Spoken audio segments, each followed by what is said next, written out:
जय श्री राम।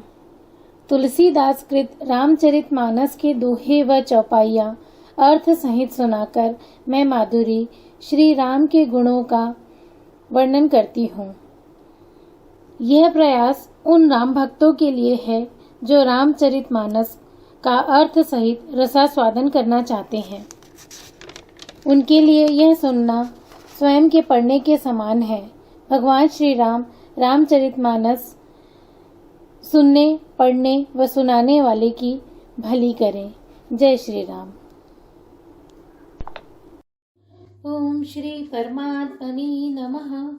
श्री रामचरितमानस बालकांड। राम कथा सुंदर करतारी, संशय विहग उड़ावनिहारी। राम कथा कलि बिटप कुठारी, सादर सुनु गिरिराज कुमारी। राम नाम गुण चरित सुहाए, जन्म करम अगणित श्रुति गाए। जथा अनंत राम भगवाना, तथा कथा की रति गुण नाना। तदपि जथा श्रुत जसिमति मोरी, कही हहु देखी प्रीति अति तोरी। उमा प्रश्न तव सहज सुखाई, सुखद संत सम्मत मोहि भाई। एक बात नहीं मोहि समानी, जतपि मोह वस कहे हो भवानी। तुम जो कहा राम को आना, जय श्रुत गाव धरई मुनि ध्याना।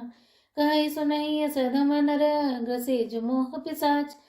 पाषंडी हरिपद विमुख, जानहु झूठ न साच। सियावर रामचंद्र की जय। अर्थात श्री रामचंद्र जी की कथा हाथ की सुंदर ताली है जो संदेह रूपी पक्षियों को उड़ा देती है। फिर राम कथा कलयुग रूपी वृक्ष को काटने के लिए कुल्हाड़ी है। हे गिरिराज कुमारी, तुम इसे आदर पूर्वक सुनो। वेदों ने श्री रामचंद्र जी के सुंदर नाम, गुण, चरित्र, जन्म और कर्म सभी अनगिनत कहे हैं। जिस प्रकार भगवान श्री रामचंद्र जी अनंत हैं, उसी तरह उनकी कथा, कीर्ति और गुण भी अनंत हैं। तो भी तुम्हारी अत्यंत प्रीति देखकर जैसा कुछ मैंने सुना है और जैसी मेरी बुद्धि है, उसी के अनुसार मैं कहूँगा। हे पार्वती, तुम्हारा प्रश्न स्वाभाविक ही सुंदर, सुखदायक और संत सम्मत है और मुझे तो बहुत ही अच्छा लगा। परंतु हे पार्वती, एक बात मुझे अच्छी नहीं लगी। यद्यपि यह तुमने मोह के वश होकर ही कही है। तुमने जो यह कहा कि वे राम कोई और हैं, जिनके वेद गाते और मुनिजन जिनका ध्यान धरते हैं, जो मोह रूपी पिशाच के द्वारा ग्रस्त हैं, पाखंडी हैं, भगवान के चरणों से विमुख हैं और जो झूठ सच कुछ भी नहीं जानते, ऐसे अधम मनुष्य ही इस तरह की कहते सुनते हैं। अज्ञ अकोविद अंध अभागी, काय विषय मुकुर मन लागी। लंपट कपटी कुटिल विशेषी, सपने संत सभा नहीं देखी। कहित वेद असम्मत बानी, जिनके सूझ लाभ नहीं हानि। मुकुर मलिन अरुनयन विहीना, राम रूप देखई किमि दीना। जिनके अगुण न सगुण विवेका, जलपहि कल्पित वचन अनेका। हरि माया बस जगत भ्रमाहि, तिनहि कहुत कछु अघटित नाहि। बातुल भूत विवस मतवारे, ते नहीं बोलहि वचन विचारे। जिन कृत महामोद मद पाना, तिन कर कहा करिय नहीं काना। अस निज हृदय विचारि तजु, संशय भजु राम पद। सुनु गिरिराज कुमारी भ्रम, तवर कर वचन मम। सियावर रामचंद्र की जय। अर्थात जो मोह रूपी पिशाच के द्वारा ग्रस्त हैं, पाखंडी है, भगवान के चरणों से विमुख हैं और जो झूठ सच कुछ नहीं जानते, ऐसे अधम मनुष्य ही इस तरह की कहते सुनते हैं। जो अज्ञानी, मूर्ख, अंधे और भाग्यहीन हैं और जिनके मन रूपी दर्पण पर विषय रूपी काई जमी हुई है, जो व्यभिचारी, छली और कुटिल हैं, जिन्होंने कभी स्वप्न में भी संत समाज के दर्शन नहीं किए और जिन्हें अपनी लाभ हानि नहीं सूझती, वे ही ऐसी वेद विरुद्ध बातें कहा करते हैं। जिनका हृदय रूपी दर्पण मैला है और जो नेत्रों से हीन है, वे बेचारे श्री रामचंद्र जी का रूप कैसे देखें। जिनको निर्गुण सगुण का कुछ भी विवेक नहीं है, जो अनेक मनगढ़ंत बातें बका करते हैं, जो श्री हरि की माया के वश में होकर जगत में जन्म मृत्यु के चक्र में भ्रमते फिरते हैं, उनके लिए कुछ भी कह डालना असंभव नहीं है।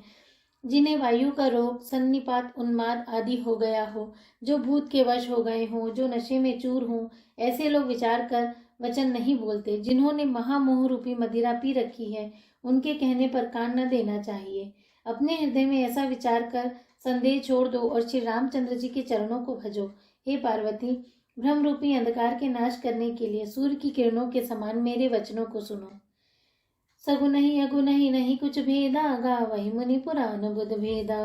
अगुन रूप अलक जोई, भगत प्रेम बस सगुन सो होई। जो गुण रहित सगुण सोई कैसे, जलु हिम उपल बिलग नहीं जैसे। जासु नाम भ्रमति मेरु पतंगा, तेहि किमि कहई मोद प्रसंगा। राम सच्चिदानंद दिनेसा, नहीं तह मोह निसा लवलेसा। सहज प्रकाश रूप भगवाना, नहीं तह पुनि विज्ञान विहाना। हर्ष विषाद ज्ञान अज्ञाना, जीव धर्म मिति अभिमाना। राम ब्रह्म व्यापक जग जाना, परमानंद परेश पुराना। पुरुष प्रसिद्ध प्रकाश निधि, प्रकट परावर नाथ। रघुकुल मणि मम स्वामी सोई, कहि सिव नाय मात सियावर। रामचंद्र की जय। अर्थात सगुण और निर्गुण में कुछ भी भेद नहीं है। मुनि, पुराण, पंडित और वेद सभी ऐसा कहते हैं। जो निर्गुण, अरूप, निराकार, अलग, अव्यक्त और अजन्मा है, वही भक्तों के प्रेमवश सगुण हो जाता है। जो निर्गुण है वही सगुण कैसे है? जैसे जल और ओले में भेद नहीं, दोनों जल ही है, ऐसे ही निर्गुण और सगुण एक ही है। जिनका नाम ब्रह्म रूपी अंधकार के मिटाने के लिए सूर्य है, उसके लिए मोह का प्रसंग भी कैसे कहा जा सकता है? श्री रामचंद्र जी सच्चिदानंद स्वरूप सूर्य हैं। वहाँ मोह रूपी रात्रि का लवलेश भी नहीं है। वे स्वभाव से ही प्रकाश रूप और षडैश्वर्य युक्त भगवान हैं। वहाँ तो विज्ञान रूपी प्रातः काल भी नहीं होता। अज्ञान रूपी रात्रि हो तब भी विज्ञान रूपी प्रातः काल हो। भगवान तो नित्य ज्ञान स्वरूप है। हर्ष, शोक, ज्ञान, अज्ञान, अहंता और अभिमान, ये सब जीव के धर्म हैं। श्री रामचंद्र जी तो व्यापक ब्रह्म, परमानंद स्वरूप, परात्पर प्रभु और पुराण पुरुष हैं। इस बात को सारा जगत जानता है। जो पुराण पुरुष प्रसिद्ध हैं, प्रकाश के भंडार हैं, सब रूपों में प्रकट हैं, जीव, माया और जगत सबके स्वामी हैं, वे ही रघुकुल मणि श्री रामचंद्र जी मेरे स्वामी हैं। ऐसा कहकर शिव जी ने उनको मस्तक नवाया। निज भ्रम नहीं समुझई अज्ञानी, प्रभु पर मोह धरई जड़ प्राणी। जथा गगन घन पटल निहारी, झाँपे भानु कहहि कुविचारी। चितव जो लोचन अंगुली लाए, प्रकट जुगल ससिते ही के भाए। उमा राम विषयिक असमोहा, नभतम धूरि धूरि जिमि सोहा। विषय करुण सुर जीव समेता, सकल एक ते एक सचेता। सब कर परम प्रकाशक जोई, राम अनादि अवधपुति सोई। जगत प्रकाश प्रकाशक रामो, मायाधीश ज्ञान गुण धामो। जासु सत्यता ते जड़ माया, भास सत्य इव मोह सहाया। रजत सीप महु भास जिमी, जथा जान करबारी। जदपि मिछा काल सोई भ्रम सक। रजत सीप महु भास जिमी, जथा भानु करबारी। जदपि मृषा त्यु काल सोई, भ्रम न सकई कोटारी। सियावर रामचंद्र की जय। उमापति महादेव की जय। अर्थात अज्ञानी मुनिष अपने भ्रम को समझते नहीं है और वे मूर्ख प्रभु श्री रामचंद्र जी पर उनका आरोप करते हैं। जैसे आकाश में बादलों का पर्दा देखकर कुविचारी अज्ञानी लोग कहते हैं कि बादलों ने सूर्य को ढक लिया। जो मनुष्य आंख में उंगली लगाकर देखता है, उसके लिए तो 2 चंद्रमा प्रकट है। हे पार्वती, श्री रामचंद्र जी के विषय में इस प्रकार मोह की कल्पना करना वैसा ही है जैसे आकाश में अंधकार, धुएं और धूल का सोहना दिखना। आकाश जैसे निर्मल और निर्लेप है, उसका कोई मलिन या स्पर्श नहीं कर सकता। इसी प्रकार भगवान श्री रामचंद्र जी सत्य, निर्मल और निर्लेप है। विषय, इंद्रियां, इंद्रियों के देवता और जीवात्मा, ये सब एक की सहायता से एक चेतन होते हैं। अर्थात विषयों का प्रकाश इंद्रियों से, इंद्रियों का इंद्रियों के देवताओं से और इंद्रिय देवताओं का चेतन जीवात्मा से प्रकाश होता है। इन सब का जो परम प्रकाशक है, अर्थात जिससे इन सब का प्रकाश होता है, वही अनादि ब्रह्म अयोध्या नरेश श्री रामचंद्र जी हैं। यह जगत प्रकाश्य है और श्री रामचंद्र जी इसके प्रकाशक हैं। वे माया के स्वामी और ज्ञान तथा गुणों के धाम हैं, जिनकी सत्ता से मोह की सहायता पाकर जड़ माया भी सत्य सी भासित होती है। जैसे सीप में चांदी की और सूर्य की किरणों में पानी की बिना हुए भी प्रतीति होती है। यद्यपि यह प्रतीति तीनों काल में झूठ है, तथापि इस भ्रम को कोई मिटा नहीं सकता। एहि विधि जग हरि आश्रित रही, यद्यपि असत्य देख दुत। एहि विधि जग हरि आश्रित रहे, यद्यपि असत्य देत दुख अहै। जो सपने सिर काटे कोई, बिनु जागे न दूरि दुख होई। जासु कृपा संभ्रम मिटि जाई, गिर जा सोई कृपाल रघुराई। आदि अंत को जासु न पावा, मति अनुमानी निगम अस गावा। बिनु पद चलाई सुनई बिनु काना, कर बिनु करम करई विधि नाना। आनंद रहित सकल रस भोगी, बिनु बानी बकता बड़ जोगी। तनु बिनु परस नयन बिनु देखा, ग्रहे घ्राण बिनु बास शेषा। अस सब विधि भांति अलौकिक करनी, महिमा जासु जाई नहीं बरनी। जहि इमि गावई वेद बुध, जाई धरई मुनि ज्ञान। सोई दशरथ सुत भगत हित, कौशलपति भगवान। सियावर रामचंद्र की जय। अर्थात इसी तरह यह संसार भगवान के आश्रित रहता है। यद्यपि वह असत्य है तो भी दुख तो देता ही है। जिस तरह स्वप्न में कोई सिर काट ले तो बिना जागे वह दुख दूर नहीं होता। हे पार्वती, जिनकी कृपा से इस प्रकार का भ्रम मिट जाता है, वही कृपालु श्री रघुनाथ जी हैं, जिनका आदि और अंत किसी ने नहीं पाया। वेदों ने अपनी बुद्धि से अनुमान करके इस प्रकार गाया है। वह ब्रह्म बिना ही पैरों के चलता है, बिना ही कान के सुनता है, बिना ही हाथ के नाना प्रकार के काम करता है, बिना मुंह के ही सारे रसों का आनंद लेता है और बिना ही वाणी के बहुत योग्य वक्ता है। वह बिना ही शरीर के स्पर्श करता है और बिना ही आंखों के देखता है, बिना ही नाक के सब गंधों को ग्रहण करता है। उस ब्रह्म करनी सभी प्रकार से ऐसी अलौकिक है कि जिसकी महिमा कही नहीं जा सकती, जिसका वेद और पंडित इस प्रकार वर्णन करते हैं और मुनि जिसका ध्यान धरते हैं, वही दशरथ नंदन भक्तों के हितकारी अयोध्या के स्वामी भगवान श्री रामचंद्र जी हैं। काशी मरत जंतु अवलोकी, जासु नाम बल करहु विसोकी। सोई प्रभु मोर चराचर स्वामी, रघुबर सब उर अंतर जामी। बिबसऊ जासु नाम रखहि, जन्म अनेक रचित अघ दहि। सादर सुमिरन जे नर करहि, भव बारिधि गोपद इव तरहि। राम सु परमात्मा भवानी, तह ब्रह्म अति अभिहित तव बानी। अस संशय आनत उर माही, ज्ञान विराग सकल गुण जाहि। सुनि शिव के ब्रह्म भंजन बचना, मिट गए सब कुतर्क कै रचना। भय रघुपति पद प्रीति प्रतीति, दारुण असंभावना बीती। पुनि पुनि प्रभु पद कमल गही, जोरी पर कजरु पानी। बोली गिरजा बचन बर, मनहु प्रेम रस सानी। सियावर रामचंद्र की जय। अर्थात हे पार्वती, जिनके नाम के बल से काशी में मरते हुए प्राणी को देखकर मैं उसे राम मंत्र देखकर शोक रहित कर देता हूँ, मुक्त कर देता हूँ, वही मेरे प्रभु रघुश्रेष्ठ श्री रामचंद्र जी जड़ चेतन के स्वामी और सबके हृदय के भीतर की जानने वाले हैं। विवश होकर बिना इच्छा के भी जिनका नाम लेने से मनुष्यों के अनेक जन्मों में किए हुए पाप जल जाते हैं, फिर जो मनुष्य आदर पूर्वक उनका स्मरण करते हैं, वे तो संसार रूपी दुस्तर समुद्र को गाय के खुर से बने हुए गड्ढे के समान अर्थात बिना किसी परिश्रम के ही पार पा जाते हैं। हे पार्वती, वही परमात्मा श्री रामचंद्र जी हैं। उनमें भ्रम देखने में आता है। तुम्हारा ऐसा कहना अत्यंत ही अनुचित है। इस प्रकार का संदेह मन में लाते ही मनुष्य के ज्ञान, वैराग्य आदि सारे सद्गुण नष्ट हो जाते हैं। शिव जी के भ्रम नाशक वचनों को सुनकर पार्वती जी के सब कुतर्कों की रचना मिट गई। श्री रघुनाथ जी के चरणों में उनका प्रेम और विश्वास हो गया और कठिन असंभावना, जिनका होना संभव नहीं, ऐसी मिथ्या कल्पना जाती रही। बार बार स्वामी शिव जी के चरण कमलों को पकड़कर और अपने कमल के समान हाथों को जोड़कर पार्वती जी मानो प्रेम रस में सान कर सुंदर वचन बोली। शशिकर समु सुनी गिरा तुम्हारी, मिटा मोह सरदा तप भारी। तुम कृपालु सब संशय हरऊ, राम स्वरूप जानी मोहि परऊ। नाथ कृपा गयो विषादा, सुखी भयो प्रभु चरण प्रसादा।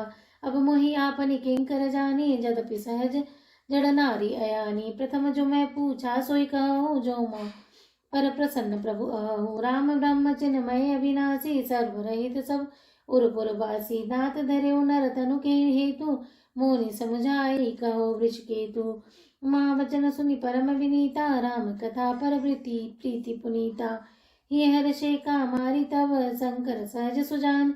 बहुविधि उमय प्रशंसे, पुनि बोले कृपा निदान। सियावर रामचंद्र की जय। अर्थात आपकी चंद्रमा की किरणों के समान शीतल वाणी सुनकर मेरा अज्ञान रूपी शरद ऋतु कुआर की धूप का भारी तप मिट गया। हे कृपालु, आपने मेरा सब संदेह हर लिया। अब श्री रामचंद्र जी का यथार्थ स्वरूप मेरी समझ में आ गया। हे नाथ, आपकी कृपा से अब मेरा विषाद जाता रहा और आपके चरणों के अनुग्रह से मैं सुखी हो गई। यद्यपि मैं स्त्री होने के कारण स्वभाव से ही मूर्ख और ज्ञानहीन हूँ, तो भी अब आप मुझे अपनी दासी जानकर, हे प्रभु, यदि आप मुझ पर प्रसन्न हैं तो जो बात मैंने पहले आपसे पूछी थी वही कहिए। यह सत्य है कि श्री रामचंद्र जी ब्रह्म है, चिन्मय ज्ञान स्वरूप है, अविनाशी हैं, सबसे रहित और सबके हृदय रूपी नगरी में निवास करने वाले हैं। फिर हे नाथ, उन्होंने मनुष्य का शरीर किस कारण से धारण किया? हे धर्म की ध्वजा धारण करने वाले प्रभु, यह मुझे समझा कर कहिए। पार्वती जी के अत्यंत नम्र वचन सुनकर और श्री रामचंद्र जी की कथा में उनका विशुद्ध प्रेम देखकर तब कामदेव के श्रद्धु स्वाभाविक ही सुजान कृपा निधान शिव जी मन में बहुत ही हर्षित हुए और बहुत प्रकार से पार्वती जी की बड़ाई करके फिर बोले, सियापति रामचंद्र की जय। जय श्री राम। तुलसीदास कृत रामचरितमानस के दोहे व चौपाइयाँ अर्थ सहित लेकर मैं माधुरी श्री राम के गुणों का वर्णन करती हूँ। दोहा क्रमांक 121 से 126। सुनु शुभ कथा भवानी, रामचरितमानस विमल कहा भुसुंड विखानी। सुना विहग नायक करुण, सो संवाद उदार जही विधि भागे कहब। सुनहु राम अवतार चरित परम सुंदर नग, हरिगुण नाम अपार कथा रूप गणित अमित। मैं निज मति अनुसार कहूँ, उमा सादर सुनहु। सुन गिरिजा हरि चरित सुहाए, विपुल विशद निगमागम गाए। हरि अवतार हेतु जयी होई, इद मिथ्यम कही जाय न सोई। राम तर्क बुद्धि मन बानी, मम हमार अस सुनहि सयानी। तदपि संत मुनि वेद पुराना, जस कछु कहे सुमति अनुमाना। तस्मै सुमुखी सुनावहि तोहि, समुझ परई जस कारण मोहि। जब जब होई धर्म के हानि, बाढ़ई असुर अधम अभिमानी। करहि अनीति जाई नहीं बरनी, सीधई विप्रधेनु सुर धरनी। तब तब प्रभु धरि विविध शरीरा, हरहि कृपा निधि सज्जन पीरा। असुर मारि थापहि सुरन, राखहि निज श्रुति सेन। जग विस्तारहि विशद जस, राम जन्म करहि तुसियावर। रामचंद्र की जय।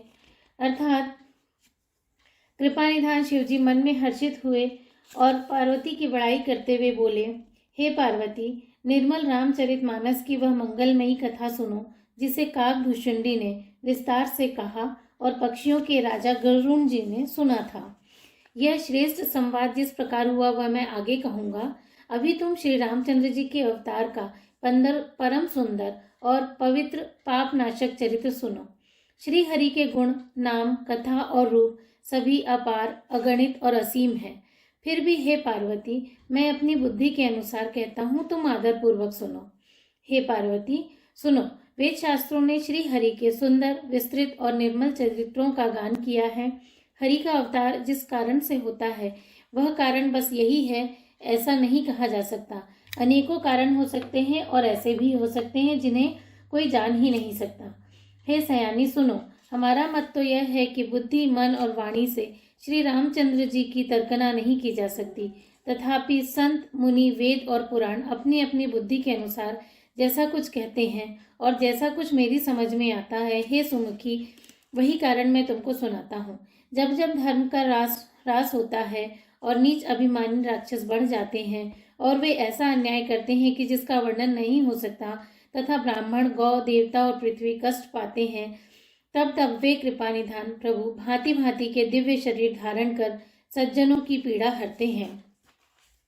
वे असुरों को मारकर देवताओं को स्थापित करते हैं, अपने श्वास रूप वेदों की मर्यादा की रक्षा करते हैं और जगत में अपना निर्मल यश फैलाते हैं। श्री रामचंद्र जी के अवतार का यह कारण है।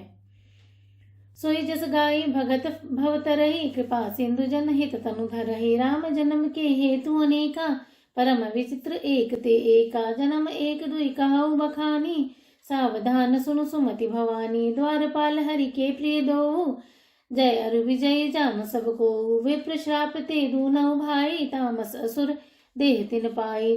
कनक कपिसु अरिहाट कलोचन, जगत विदित सुरपति मद मोचन। विजयी समर वीर विख्याता, धरि पराह बपु एक निपाता। होई नर हरि दूसर पुनि मारा, जन प्रहलाद सुजस विस्तारा। भय निशाचर जाइते, महावीर बलवान। कुंभकर्ण रावण सुभट, सुर विजयी जग जान। सियावर रामचंद्र की जय। उसी यश को गा गा कर भक्त जन भवसागर से तर जाते हैं। कृपा सिंधु भगवान भक्तों के हित के लिए शरीर धारण करते हैं। श्री रामचंद्र जी के जन्म लेने के अनेक कारण हैं, जो एक से एक बढ़कर विचित्र हैं। हे सुंदर बुद्धि वाली भवानी, मैं उनके 2-1 जन्मों का विस्तार से वर्णन करता हूँ, तुम सावधान होकर सुनो। श्री हरि के जय और विजय 2 प्यारे द्वारपाल हैं जिनको सब कोई जानते हैं। उन दोनों भाइयों ने ब्राह्मण सनकादि के श्राप से असुरों का तामसी शरीर पाया। एक का नाम था हिरण्यकश्यपु और दूसरे का हिरण्याक्ष। ये देवराज इंद्र के गर्व को छुड़ाने वाले सारे जगत में प्रसिद्ध हुए। वे युद्ध में विजय पाने वाले विख्यात वीर थे। इनमें से एक हिरण्याक्ष को भगवान ने वराह सुअर का रूप धारण करके मारा, फिर दूसरे हिरण्यकश्यपु का नरसिंह रूप धारण करके वध किया और अपने भक्त प्रहलाद का सुंदर यश फैलाया। वे ही दोनों जाकर देवताओं को जीतने वाले तथा बड़े योद्धा रावण और कुंभकर्ण नामक बड़े बलवान और महावीर राक्षस हुए, जिन्हें सारा जगत जानता है। मुकुत न भय हते भगवाना, तीन जन्म द्विज वचन प्रमाना। एक बार तिनके हित लागी, धरे शरीर भगत अनुरागी। कश्यप अदिति जहाँ तहाँ पितु माता, दशरथ कौशल्या विख्याता। एक कल्प ही विधि अवतारा, चरित्र पवित्र किए संसारा। एक कल्प सुर देखि दुखारे, समर जलंधर सन सभारे। शंभु कीन संग्राम अपारा, धनुज महाबल मरई न मारा। परम सती असुराधिप नारी, तेहि बलता ही न जितई पुरारी। छल करी टारे उतासुरत, प्रभु सुर की रज दीन। तब तेहि जाने मारम, श्राप कोप करि दीन। सियावर रामचंद्र की जय। भगवान के द्वारा मारे जाने पर भी वे हिरण्याक्ष और हिरण्यकश्यपु इसलिए मुक्त नहीं हुए क्योंकि ब्राह्मण के वचन का प्रमाण 3 जन्म के लिए था। अतः एक बार उनके कल्याण के लिए भक्त प्रेमी भगवान ने फिर अवतार लिया। वहां उस अवतार में कश्यप और अदिति उनके माता पिता हुए, जो दशरथ और कौशल्या के नाम से प्रसिद्ध थे। एक कल्प में इस प्रकार अवतार लेकर उन्होंने संसार में पवित्र लीलाएं की। एक कल्प में सब देवताओं को जलंधर दैत्य से युद्ध में हार जाने के कारण दुखी देखकर शिव जी ने उनके साथ बड़ा घोर युद्ध किया, पर वह महाबली दैत्य मारे नहीं मरता था। उस दैत्य राज की स्त्री परम सती बड़ी ही पतिव्रता थी। उसी के प्रताप से त्रिपुरासुर जैसे अजय शत्रु का विनाश करने वाले शिव जी भी उस दैत्य को नहीं जीत सके।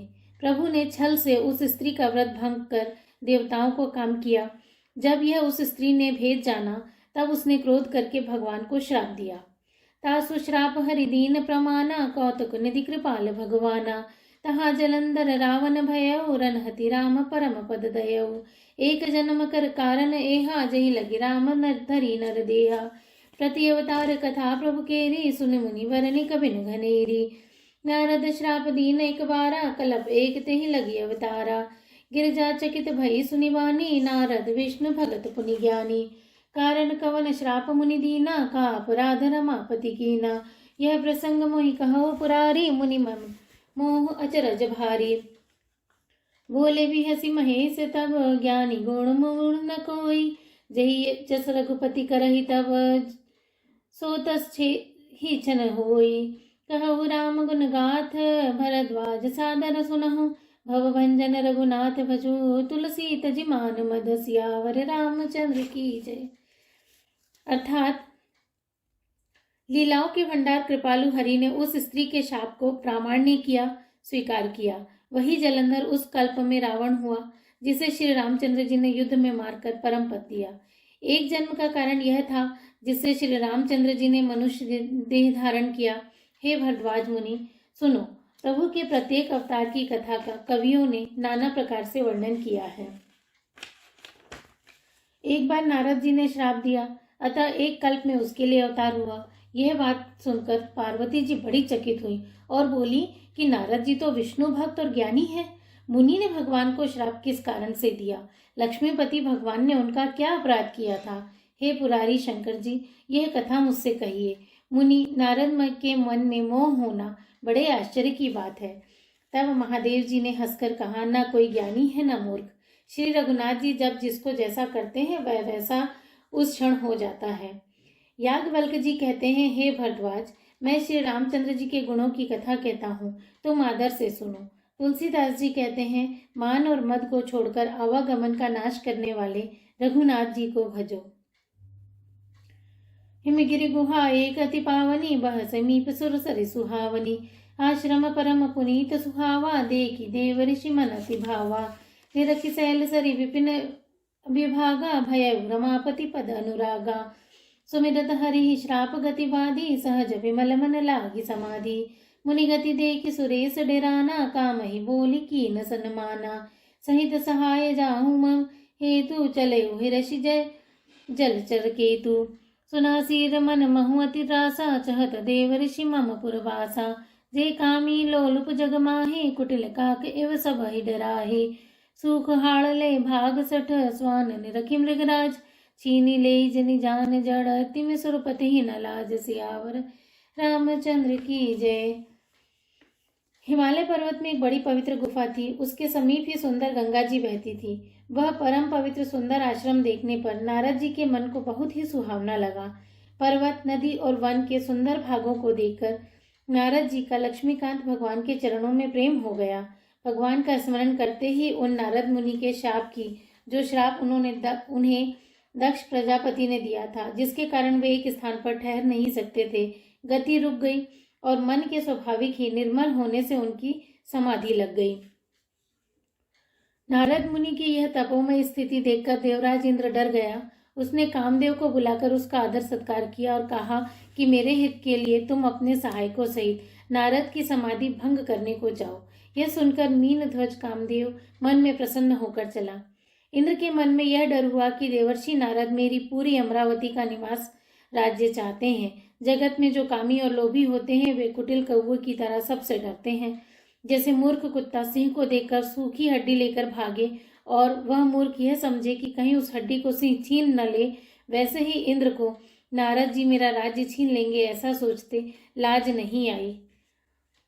ते ही आश्रम ही मदन जम गया हो, निज माया वसंत निर्मया हो। कुसमित बिटप विटिप बहुरंगा, कूजहि कोकिल गुंजहि भृंगा। चली सुहावनी त्रिविध बयारी, काम कृसानु बढ़ावनि हारी। रंभादिक सुर नारी नवीना, सकल असम पर कला प्रवीणा। करहि गान बहुतात तरंगा, बहुविधि क्रीणहि पानि पतंगा। देखि सहाय मदन हर्षाना, कीन्हे सी पुन प्रपंच विधि नाना। काम कला कच मुनि न व्यापी, निज भय डरे मनोभव पापी। सीम की चापी सकई कोई तासु, बड़ा रखवार समापति जासु। सहित सहाय सभीत अति, मानि हारी मन मैन। गहे सिचाई मुनि चरण तव, कहि सुटी आरत बैन। सियावर रामचंद्र की जय, पवन सुत हनुमान की जय। जब कामदेव उस आश्रम में गया तब उसने अपनी माया से वहां वसंत ऋतु को उत्पन्न किया।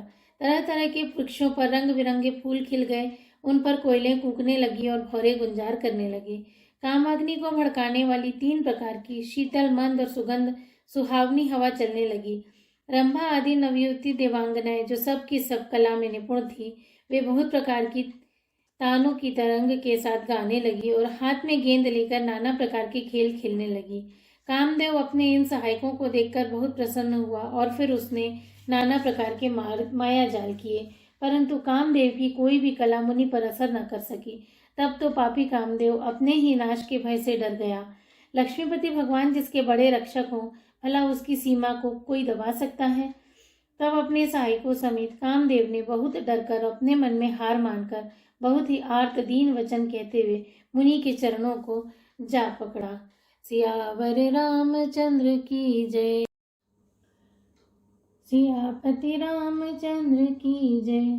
तुलसीदास जी आगे लिखते हैं, श्री शिव जी श्री पार्वती जी को आगे की कथा सुनाते हुए कहते हैं, भयउ नारद मन कचुरोषा, कहि व्रे वचन काम परितोषा। नाई चरण सिर आय सुपाई, गयो मदन तव सहित सहाय। मुनि सुशीलता आपनि करनी, सुरपति सभा जाय सब बरनी। सुनि सबके मन चर जुआवा, मुनि ही प्रशंसी हरहि सिरुनावा। तव नारद गवने शिव पाई, जिता काम अहमिति मन माही। मार चरित शंकर ही सुनाई, अति प्रिय जानी महेश सिखाए। बार बार बिनवउ मुनि तोहि, जिमिय कथा सुनायउ मोहि। तिमि जनि हरहि सुनावहु कबहि, चले प्रसंग दुरायउ तबहि। शंभुदीन उपदेश हित, नहीं नारदहि सोहान। भरद्वाज कौतुक सुनहु, हरि इच्छा बलवान। सियापति रामचंद्र की जय। शिव जी कहते हैं, नारद जी के मन में कुछ भी क्रोध न आया। उन्होंने प्रिय वचन कहकर कामदेव का समाधान किया। तब मुनि के चरणों में सिर नवाकर और उनकी आज्ञा पाकर कामदेव अपने सहायकों सहित लौट गया।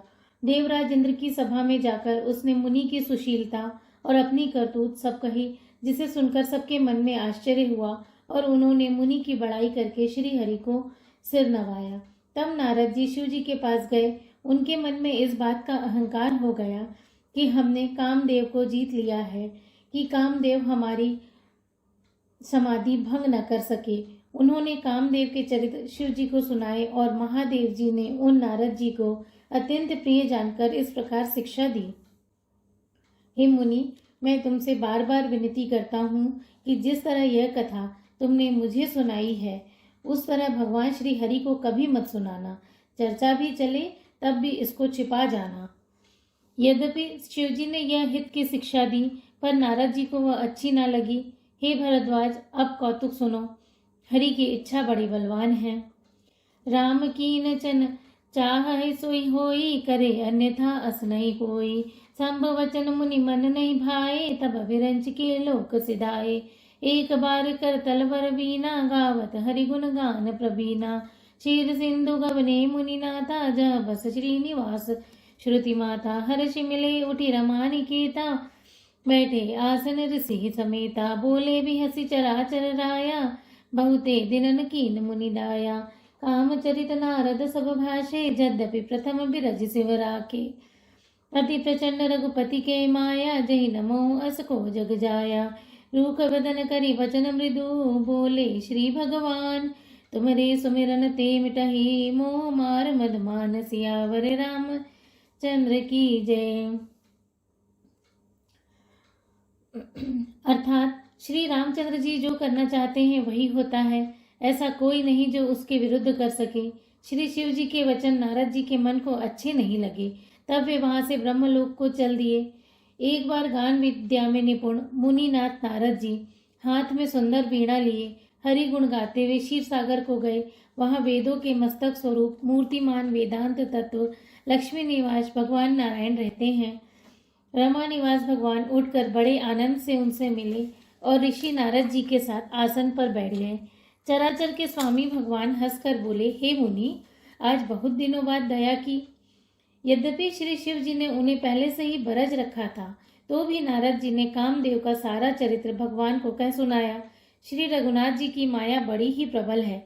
जगत में ऐसा कौन जन्मा है जिसे वह मोहित न कर दे। भगवान रूखा मुंह करके कोमल वचन बोले, हे मुनिराज, आपका स्मरण करने से दूसरों के मोह, काम, मद और अभिमान मिट जाते हैं। फिर आपके लिए तो कहना ही क्या है। आगे शिव जी कहते हैं, सुन मुनि मोह होई मन ताके, ज्ञान विराग हृदय नहीं जाके। ब्रह्माचरज व्रत रति मत धीरा, तुम्हि कि करई मनोभव पीरा। नारद कहो सहित अभिमाना, कृपा तुम्हारी सकल भगवाना। करुणा निधि मन दीख विचारी, उर अंकुरऊ गर्भ तरु भारी। बेग सो मैं डारी हऊ खारी, पन हमार सेवक हितकारी। मुनि कर हित मम कौतुक होई, अवसि उपाय करबि मैं सोई। तब नारद हरिपद सिरनाई, चले हृदय अहमिति अधिकाई। श्रीपति निज माया तब प्रेरी, सुनहु कठिन करनी तेहि केरी। बिरचेउ मग महु नगर तेहि, सत जोजन विस्तार। श्रीनिवासपुर ते अधिक, रचना विविध प्रकार। सियावर रामचंद्र की जय। अर्थात हे मुनि सुनिए, मोह तो उसके मन में होता है जिसके हृदय में ज्ञान वैराग्य नहीं है। आप तो ब्रह्मचर्य में तत्पर और बड़े धीर बुद्धि हैं, भला कहीं आपको भी कामदेव सता सकता है। नारद जी ने अभिमान के साथ कहा, भगवान, ये सब आपकी कृपा है। करुणा निधान भगवान ने मन में विचार कर देखा कि इनके मन में गर्व के भारी वृक्ष का अंकुर पैदा हो गया है। मैं उसे तुरंत ही उखाड़ फेंकूंगा, क्योंकि सेवकों का हित करना हमारा प्रण है। मैं अवश्य वह उपाय करूंगा जिससे मुनि का कल्याण हो और मेरा खेल हो। तब नारद जी भगवान के चरणों में सिर नवाकर चले। उनके हृदय में अभिमान और बढ़ गया। तब लक्ष्मीपति भगवान ने अपनी माया को प्रेरित किया। अब उनकी कठिन करनी सुनो। उस हरिमाया ने रास्ते में 100 योजन यानी 400 कोस का एक नगर रचा। उस नगर की भांति भांति की रचनाएं लक्ष्मी निवास भगवान विष्णु के नगर बैकुंठ से भी अधिक सुंदर थी। तुलसीदास जी आगे लिखते हैं, बसही नगर सुंदर नर नारी, जनु बहु नन सिज रति तनुधारी। तही पुर बसई सील निधि राजा, अनगनित है गए सेन समाजा। सत सुरेश सम बिलव विलासा, रूप तेज बल नीति निवासा। विश्व मोहिनी तासु कुमारी, श्री में मोह जसु रूप निहारी। सोई हरि माया सब गुण खानी, शोभा तासु की जाई बखानी। करई स्वयंवर सो नृप बाला, आए त अगणित महिपाला। मुनि कौतुक नगर ते ही गयो, पूर्वास न सब पूछत भयहु। सुनि सब चरित पूप ग्रह आए, करि पूजा नृप मुनि बैठाए। आनि दिखाई नारद ही, भूपति राजकुमारी। कहु नाथ गुण दोष सब, एक के हृदय विचारी। सियावर रामचंद्र की जय। उस नगर में ऐसे सुंदर नर नारी बसते थे मानो बहुत से कामदेव और उसकी स्त्री रति ही मनुष्य धारण किए हुए हों। उस नगर में शील निधि नाम का एक राजा रहता था, जिसके यहाँ असंख्य घोड़े, हाथी और सेना के समूह थे। उनका वैभव और विलास 100 इंद्रों के समान था। वह रूप, तेज, बल और नीति का घर था। उसके विश्व मोहिनी नाम की एक ऐसी रूपवती कन्या थी, जिसके रूप को देखकर लक्ष्मी जी भी मोहित हो जाए। वह सब गुणों की खान स्वाम भगवान की माया ही थी। उसकी शोभा का वर्णन कैसे किया जा सकता है। वह राजकुमारी स्वयंवर करना चाहती थी, इससे वहां अगणित राजा आए हुए थे।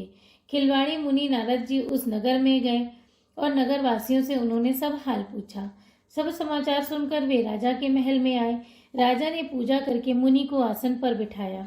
फिर राजा ने राजकुमारी को लाकर नारद जी को दिखलाया और पूछा कि हे नाथ, आप अपने हृदय में विचार कर इसके सब गुण दोष कहिए। देखी रूप मुनि विरति विसारी, बड़ी बार लगी रहे निहारी। लक्षण तासु बिलो की बुलाने, हृदय हर्ष नहीं प्रकट बकाने।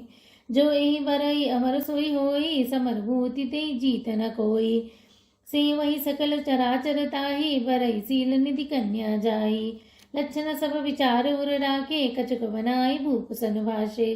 सुतासु लक्षण कही नृप पाई, नारद चले सोच मन माही। करो जाय सोई जतन विचारी, तेजहि प्रकार मोहि बरे कुमारी। जब तब कछु न होई तही काला, हे विधि मिलई कवन विधि बाला।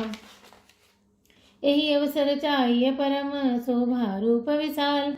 जो बिलो की रीझे कुंवरी, तब मैं ले जय माल। सियावर रामचंद्र की जय। अर्थात उसके रूप को देखकर मुनि वैराग्य भूल गए और बड़ी देर तक उसकी ओर ही देखते रह गए। उसके लक्षण देखकर मुनि अपने आप को भी भूल गए और हृदय में हर्षित हुए, पर प्रकट रूप में उन लक्षणों को नहीं कहा। लक्षणों को देखकर वे मन में कहने लगे कि जो इसे ब्याहेगा वह अमर हो जाएगा और रणभूमि में कोई उसे जीत न सकेगा। यह शील निधि की कन्या जिसको वरेगी, सब चर अचराचर जीव उसकी सेवा करेंगे। सब लक्षणों को विचार कर मुनि ने अपने हृदय में रख लिया और राजा से कुछ अपनी ओर से बनाकर कह दिया। राजा से लड़की के सुलक्षण कहकर नारद जी चल दिए, पर उनके मन में यह चिंता थी कि मैं जाकर सोच विचार कर अब वही उपाय करूं जिससे ये कन्या मुझे ही वरे। इस समय जब तब से तो कुछ हो नहीं सकता। हे विधाता, मुझे ये कन्या किस तरह मिलेगी। इस समय तो बड़ी भारी शोभा और विशाल सुंदर रूप चाहिए, जिसे देखकर राजकुमारी मुझ पर रीछ जाए और तब जयमाल मेरे गले में डाल दे। हरिसन मागो सुंदरताई, होई ही जात गहरवती भाई। मोरे हित हरि समग नहीं को, यही अवसर सहाय सो हो। बहुविधि विनय कीन तहि काला, प्रगटे प्रभु कौतुकी कृपाला। प्रभु बिलो की मुनि नयन जुड़ाने, होई ही काजु ही हर्षाने। अति आरती कही कथा सुनाई, करहु कृपा करी होई सुहाई। आपन रूप देहु प्रभु मोहि, आन भांति नहीं पावो ओहि। जय विधिनाथ होई मित मोरा, करो सुबेगी दास मैं तोरा। निज माया बल देख विशाला, ही हसी बोले दीन दयाला। जय विधि होई ही परम हित, नारद सुनहु तुम्हार। सोई अब करवन आन कछु, वचन नम्र हमार। सियावर रामचंद्र की जय। अर्थात तुलसीदास जी आगे लिखते हैं, एक काम करूं, नारद जी ने सोचा, भगवान जी से सुंदरता मांगूं, पर भाई उनके पास जाने में तो बहुत देर हो जाएगी, किंतु श्री हरि के समान मेरा हेतु भी कोई नहीं है, इसलिए इस समय वे ही मेरे सहायक हों। उस समय नारद जी ने भगवान की बहुत प्रकार से विनती की। तब लीला में कृपालु भगवान वहीं प्रकट हो गए। स्वामी को देखकर नारद जी के नेत्र शीतल हो गए और वे मन में बड़े ही हर्षित हुए। अब तो काम बन ही जाएगा। नारद जी ने बहुत दीन होकर यह सब कथा सुनाई और प्रार्थना की कि कृपा कीजिए और कृपा करके मेरे सहायक बनिए। हे प्रभु, आप अपना रूप मुझको दे दीजिए और किसी प्रकार मैं उस राजकन्या को नहीं पा सकता हूँ। हे नाथ, जिस तरह मेरा हित हो आप वही शीघ्र कीजिए। मैं आपका दास हूँ। अपनी माया का विशाल बल देख दीन दयालु भगवान मन ही मन हंस कर बोले, हे नारद जी सुनो, जिस प्रकार आपका परम हित होगा हम वही करेंगे, दूसरा कुछ नहीं। हमारा वचन असत्य नहीं होता है। कुपथ मागरुज व्याकुल रोगी, बैद न दे सुनह मुनि जोगी। ए विदेहित तुम्हार में ठयऊ, कही असहंतर रहित प्रभु भयऊ। माया विवश भय मुनि मूढ़ा, समुझ नहीं हरि गिरा निगूढ़ा। गवने तुरत जहाँ ऋषिराई, जहाँ स्वयंवर भूमि बनाई। निज निज आसन बैठे राजा, बहु बनाव करि सहित समाजा। मुनिवन हर्ष रूप अति मोरे, मोहित जिया नहीं बरहि न मोरे। मुनीत कारण कृपा निधाना, दीन कुरूप न जाई बखाना। सो चरित्र लखी काहू न पावा, नारद जानि सबहि सिर नावा। रहे जहाँ दुई रुद्रगण, ते जानहि सब भेऊ। विप्रवेश देखत फिरई, परम कौतुक ते। सियावर रामचंद्र की जय। अर्थात, हे योगी मुनि सुनिए, रोग से व्याकुल रोगी को पथ्य मांगे तो वैद्य उसे नहीं देता। इसी प्रकार मैंने भी तुम्हारा हित करने की ठान ली है। ऐसा कहकर भगवान अंतर्ध्यान हो गए। भगवान की माया के वशीभूत हो मुनि ऐसे मूढ़ हो गए कि वे भगवान की अगूढ़ वाणी को भी समझ न सके। ऋषिराज नारद जी तुरंत वहां गए जहां स्वयंवर की भूमि बनाई गई थी। राजा लोग खूब सज धज कर साज सहित अपने अपने आसन पर बैठे थे। मुनि नारद मन ही मन प्रसन्न हो रहे थे कि मेरा रूप बड़ा सुंदर है, मुझे छोड़ कन्या भूल कर भी दूसरे को न वरेगी। कृपा निधान भगवान ने मुनि के कल्याण के लिए उन्हें ऐसा कुरूप बना दिया कि जिसका वर्णन नहीं हो सकता, पर यह चरित्र कोई भी न जान सका। सब ने उन्हें नारद ही जानकर प्रणाम किया। वहां 2 शिव जी के गण भी थे। वे सब भेद जानते थे और ब्राह्मण का वेश बनाकर सारी लीला देखते फिरते थे। वे भी बड़े मौजी थे।